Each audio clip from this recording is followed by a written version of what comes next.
I'm Carrie Cassidy. I'm here with Hugh Newman, and we are on a trip in Egypt. I'm with Carmen Balta, and Hugh is leading a trip with Robert Bauval.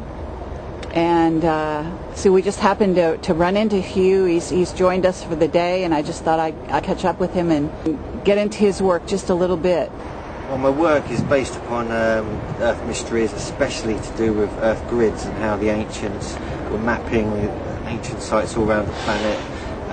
I mean, when you come to these sites, you start noticing the similarities between them all. One of the things that gets me is the sheer magnitude of some of these megaliths you get in Egypt, you get in Peru, you get in Britain, and you get all over the world. It's just an obscure places, so it kind of fascinates me. And the more you look into that, and the more you actually visit these places, you find things you don't expect, and you see the correlations, which aren't mentioned in that many books at the moment. So I'm absolutely blown away. And coming to Egypt has just confirmed that. I've only been here a few hours, just in this morning and afternoon.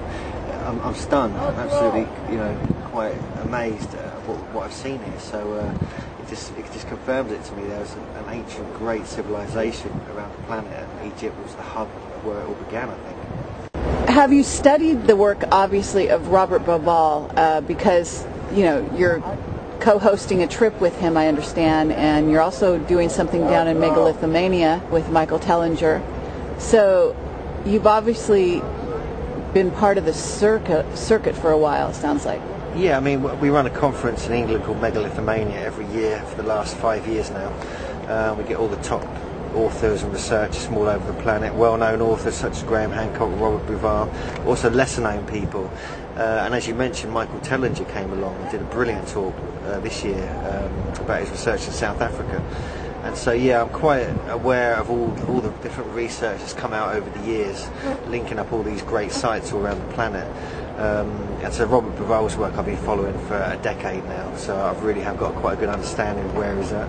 And so, yes, coming here and doing a tour with Robert is a real, it's a real pleasure for me to be involved in that.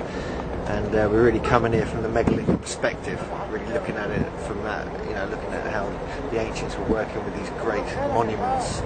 And so hopefully we're going to have an amazing time here, sort of uncover some lost secrets.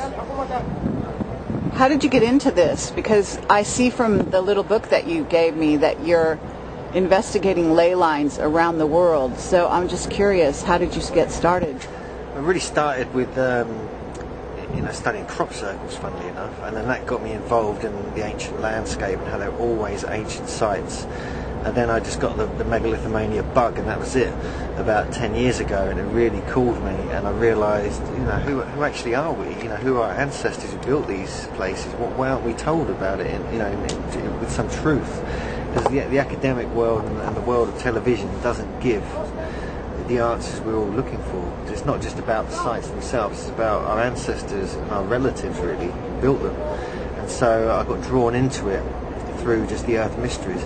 Another aspect I'm really interested in, apart from Earth grids and the megaliths, is Earth energies, and how the ancients were working with them. And there's so much proof now that the ancients had a high understanding of this, the subtle forces that are at work, using telluric energies, different types of earth energies, also water as well, the way water moved and how they harnessed that kind of energy as well, and also fire, obviously.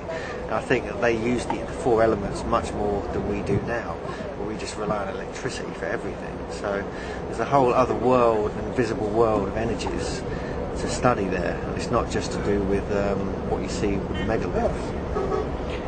So, in terms of your line of research, can you describe where you maybe started and then where you think you're headed in terms of what you might write if you write a book, another book, or where you hope to go?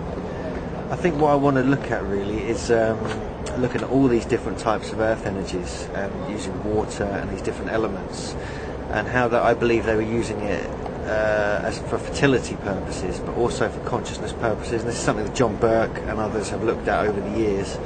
But I think there's a lot more to do with water than people realise. And there's a guy called Buster Nolan who I've just met in England who's been doing research into this.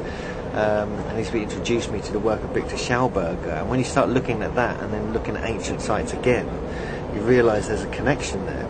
And there's even a connection with the way you can actually lift heavy stones when water sits at 4 degrees centigrade, and so the stones will actually float on water at certain temperatures. So there's a whole other world to look at there. And when you come to Egypt, it's well known that there's been lots of water here. There's lots of channels cut into the rock. There's underground passages.